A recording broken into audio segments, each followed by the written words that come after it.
¿Qué tal? Buenas noches. Gracias por acompañarnos también en esta edición. Les saluda Yenane Villanueva. Iniciamos.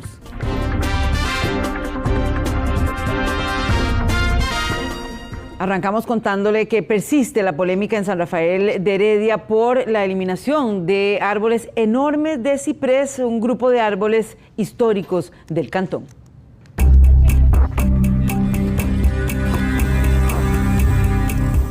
Estamos en el residencial del Monte, conocido como el Tirol, en San Rafael de Heredia. Estos enormes árboles superiores a los 30 metros de altura podrían desaparecer por completo del mapa. Árboles históricos del cantón desde hace más de 100 años. La municipalidad contrató una cuadrilla para la poda y corta de los cipreses, inicialmente de 15 a partir de esta semana. Esto obedece a una orden judicial interpuesta por una mujer extranjera de apellido Kachenko, según consta en los documentos oficiales. La polémica se apoderó de los vecinos. Si ustedes pueden observar, venden la falacia que esto estaba podrido, que tenían comején, y los árboles están totalmente sanos. Tenemos estudios técnicos que amparan que esto es una cortina de viento. ¿Quién se queda con esta madera? Esta es una muy valiosa. Este tipo de árboles tiene una madera muy valiosa. Entonces, ¿quién se queda con esa madera? ¿Dónde está, dónde está la trazabilidad de estos recursos? El alcalde señala a la anterior administración por permitir que escalara esa denuncia sin dar mantenimiento a los árboles. Ella indica que, o alegó que pueden atentar contra su vida y contra su propiedad privada. Le notifica el juzgado agrario que estamos en incumplimiento de una sentencia, por lo cual procede a la ejecución de sentencia. Ya en este escenario no se puede hacer absolutamente nada más que cumplir la sentencia judicial. Esta es la propiedad de la denunciante. Los vecinos señalan que los árboles no están podridos ni amenazan su propiedad. Y a pesar de que buscamos su posición... ¡Irina! ¡Irina! Aquí la estamos esperando para que dé la cara al pueblo de Costa Rica. ¡Irina! ¡Irina!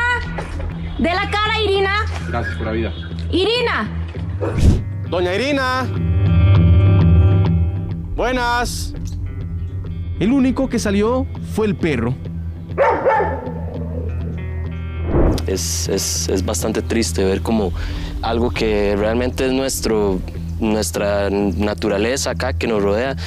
Me parece demasiado como ilógico que estos árboles llevan más de 100 años de estar acá y personas que vienen a vivirse acá que no sean conscientes de que es parte del lugar donde uno viene a vivir.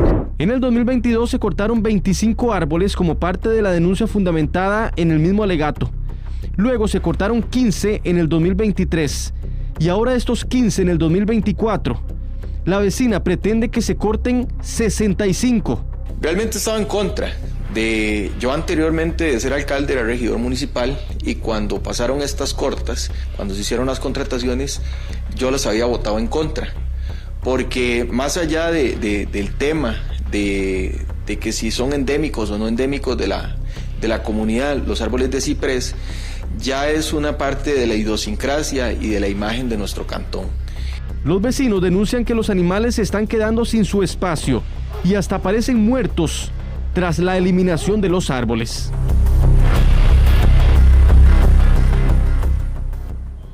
Cipreses que son patrimonio histórico de San Rafael de Heredia. Seguiremos actualizando este tema. Vamos a contarles también que la matrícula de estudiantes ha disminuido en los últimos 3 años. El MEP reporta 100,000 niños menos en los centros educativos. ¿Por qué? ¿Cuáles son las razones? Veamos. Cada vez son menos los menores que son matriculados a los centros educativos públicos en nuestro país, donde se ha registrado una baja de 100,000 estudiantes inscritos en alguna escuela o colegio en los últimos 3 años. Situación que genera que cada vez los grupos sean más pequeños, donde antes eran de 25 a 35 estudiantes y ahora son entre 10 y 18 menores. Yendo a números, en los últimos 3 años, 100,000 estudiantes menos matriculados, 100,000. Es que si vos multiplicás 100,000, por ejemplo, por 3,000 colones que damos de comedores o por 5,000 colones que damos a la semana de transporte, son miles de millones. Ahora, desde el punto de vista educativo, efectivamente hay grandes beneficios. Uno, el más importante, la mediación pedagógica. existía y sigue existiendo en algunos casos hacinamiento que ha ido naturalmente disminuyendo gracias a la disminución en la matrícula. Parte de la problemática que estaría generando esta situación sería la baja tasa de natalidad en nuestro país, donde hoy en día las personas no quieren tener hijos. No quieren tener hijos. ¿O por qué se está privilegiando a los animales y no a los niños en nuestras casas? También debe priorizarse el hecho de que de cada 5 niños, 3 o son pobres o son muy vulnerables a las condiciones de pobreza. Por lo que los expertos señalan la importancia de actuar en esta situación, ante que en el futuro se podrían limitar mucho ingreso e inversión extranjera ante la falta de profesionales. A la vuelta de unos cuantos años vamos a carecer de la mano de obra, del recurso humano necesario para echar a andar las actividades económicas y sobre todo hoy que estamos ante desafíos tan grandes como la digitalización. Sin embargo, esta disminución en las matrículas beneficiaría a inyectar más dinero a los centros educativos en fin de mejorar infraestructura, así como la parte docente. La contaminación en un lote de queso semiduro genera confusión entre los consumidores.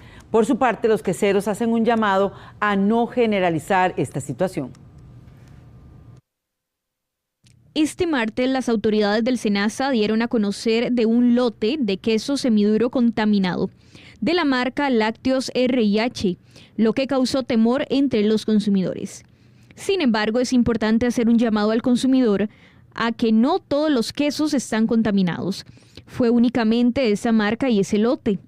Los queseros de los mercados aseguran que su producto constantemente es monitoreado y que el consumidor no debe asustarse.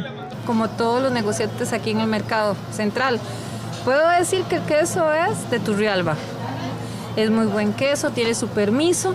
Todos los negociantes que están aquí en este lugar, todos tenemos un certificado dado por ellos. Además que también aquí viene SENASA. Asimismo, las autoridades del SENASA y Policía Municipal revisan que el producto que se vende en estos establecimientos esté en refrigeración correcta y limpio. La procedencia de nuestros quesos viene generalmente del lado de San Carlos, del lado de Turrialba, con su respectivo refrigeración, ¿verdad? Tanto como el transporte y aquí en el tramo. Desde el SENASA indican que esta bacteria se da en estos productos y es vital retirarlo de los establecimientos por el efecto que pueda generarle al consumidor. SENASA permanentemente está llevando a cabo procesos de verificación en el mercado, en los establecimientos directamente, y esto surge como un seguimiento que estábamos haciendo. Recalcamos que fue el lote 009-07 de la marca Lácteos R&H de queso semiduro el que presenta esta bacteria. En esos tramos, por ejemplo, señalan que no comercializan esta marca y que solo compran de la zona de Turrialba o de San Carlos. Vienen universidades, hacen tanteos para ver cómo estamos. Así que el queso aquí en el mercado central es muy seguro de comprar. Los queseros hacen un llamado a no generalizar esta situación. Hacemos una primera pausa comercial, regresamos.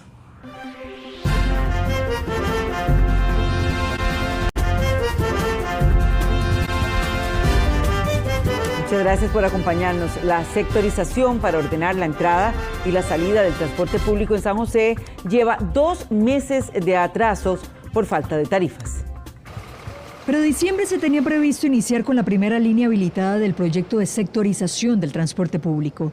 La iniciativa quedó para inicios del 2025, pero no se ha visto ningún movimiento. Según el viceministro de Transportes, la medida está atrasada porque falta una fijación tarifaria por parte de la Autoridad Reguladora de los Servicios Públicos. Hemos ya desde el CTP aprobados un esquema operativo importante, estamos revisando otros varios desde el punto de vista técnico y operativo, que es lo que le corresponde al Consejo de Transporte Público. Ya están. El tema que va atrasando el proceso es la fijación tarifaria que le corresponde a la ARECEP.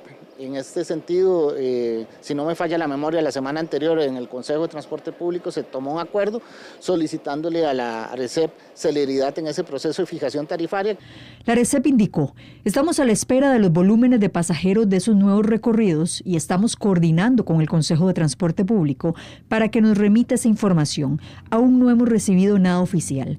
Todos los costos operativos que representa la prestación del servicio de bus se suman y se dividen entre la cantidad de pasajeros finales, y eso es determinante para la tarifa. La sectorización consiste en un sistema ramificado de líneas de transporte público que trasladan a los pasajeros de un punto a otro sin tener que atravesar el centro de San José. Yo creo que si el atraso es tendiente más bien a garantizar que el proceso se dé de la manera correcta, nosotros lo recibimos de buena manera. Hay aspectos importantes a los que no se pueden renunciar para que el proyecto de sectorización sea un éxito, como lo es sobre todo el tema de la priorización del transporte, los carriles exclusivos, la demarcación en carretera, los controles, la seguridad en los nodos de intercambio, y hacia eso tiene que ir avanzando la administración. En el MOP habían dicho que en el 2026 las 12 líneas de buses estarían sectorizadas, iniciando en Tibás. El plan piloto se presentó en septiembre del 2023 y contempló a 5 zonas del gran área metropolitana: Tibás, Guadalupe, Pavas, San Francisco de los Ríos y Moravia. El ANAME UCR señaló que 44 proyectos del programa de emergencia para la reconstrucción integral de infraestructura no ameritaban intervención. Los proyectos a cargo del Consejo Nacional de Vialidad en el programa PROERI se encuentran en observación. 2 informes del Laboratorio Nacional de Materiales y Modelos Estructurales de la Universidad de Costa Rica detallan que 44 proyectos declarados de peligro inminente no amerita intervención y no son prioritarios. Se hizo una evaluación de 88 puentes, de los cuales 4 de ellos ya habían sido atendidos. Encontramos que 2 no ameritan intervención, y también incluía 6 puentes en la carretera Barranca-Limonal que en este momento están siendo intervenidas como parte de otro proyecto.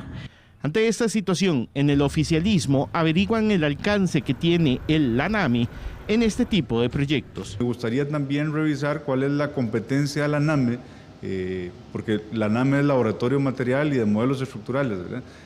Tiene que ver con el análisis de materiales y de suelos y de algunas características estructurales de las rutas, pero no necesariamente tiene el panorama completo de qué sería un riesgo para la comunidad, para el que transita por esos lugares, para la producción, no sé, eso es lo que quiero contraponer, digamos, un criterio de la ANAME muy técnico.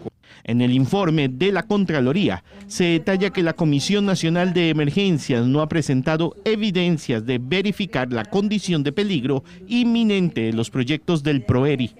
Dentro del crédito de $700 millones se encuentran proyectos viales, escuelas, vivienda, entre otros. Tratamos de obtener una entrevista con el presidente de la Comisión Nacional de Emergencias, pero por un tema de agenda se está a la espera de una fecha. El precio de los alquileres subió más que el ajuste por salario mínimo este año. Conseguir casa para alquilar se vuelve más caro, mientras los salarios no crecen de la misma forma. Ni modo, ¿qué nos queda? Tenemos que, como dicen, tenemos que pagar eso, porque si no nos vamos a ir a vivir a un puente.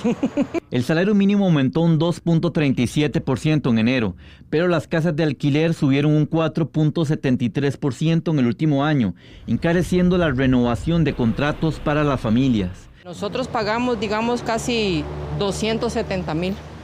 Es de 2 plantas la casa. ¿Le parece un buen precio? Digamos que los cuesta duro, porque solo trabajamos 3 personas, mi hijo, mi hermana y yo, y tenemos mi mamá, que es una adulta mayor. El bolsillo de los hogares alquilantes se aprieta cada vez más, especialmente para quienes tienen los sueldos estancados. Tenemos 4 años con el salario estancado, no somos trabajadores de la caja, no vemos ese aumento. Entre el 2022 y el 2025, los precios para alquilar una casa subieron un 13.65%.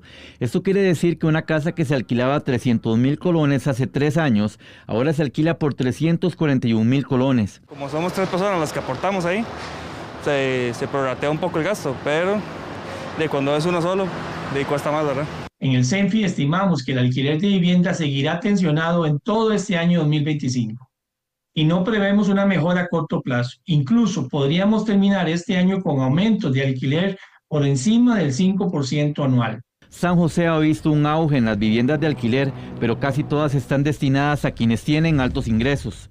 Se está construyendo para que quienes tienen poder adquisitivo importante Cada vez son menos las construcciones para clase media y eso hay que tenerlo claro. Cada vez el alquiler se torna como la opción reinante. Hace unos años existía la posibilidad de adquirir una vivienda vía crédito, hoy los créditos son un poco más complicados de conseguir. Aunque los alquileres de contratos activos solo pueden subir según la inflación, la cual es cercana a un 1%, los arrendadores sí tienen la libertad para fijar precios más altos en sus nuevos contratos, de acuerdo a la oferta y la demanda. ¿Cómo se encuentran los puentes en Cartago? El 37% al menos de las estructuras a cargo del CONAVI presentan condiciones deficientes, pero de esto vamos a hablarle después de la siguiente pausa comercial.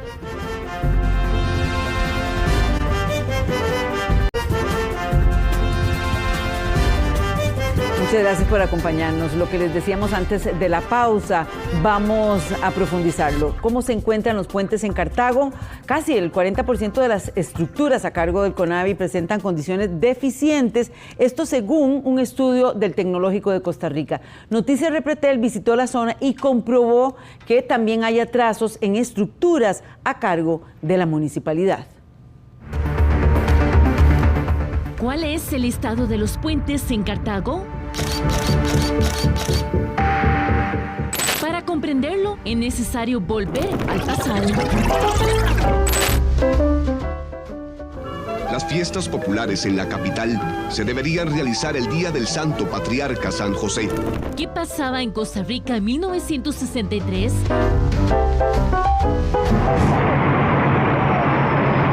El expresidente de Estados Unidos, John F. Kennedy, visitó nuestro país. Se dio la gran erupción del volcán Irazú y el mandatario fue Francisco J. Orlich. Pero estos hechos históricos todavía hay que agregarle uno: el paso sobre el río Reventado en Cartago. Inicialmente un puente Bailey y luego otra estructura similar, la que vemos en pleno 2025.